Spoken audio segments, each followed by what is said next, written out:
হাদে তোমরা শোনো, আমার মনটা খুব খারাপ।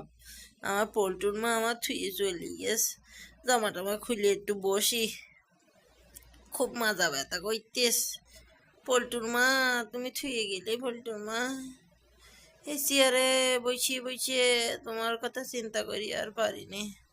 খুব মনে পড়তিস, খুব মনে পড়তিস, খুব মনে পড়তিস। তুমি কত ভালোবাসতি আমার। পল্টুর মাঝে আমার দেখা করতে বললো, আমার যে একদম মনে নেই। হাইতিয়া শিগগিরই জামা জামা পরি নেই, প্যানের বেলটাও পরি নেই। ছি ছি ছি ছি ছি, আমার মনে নেই সেই পার্কে যাতে বললো। হাতে দেখো,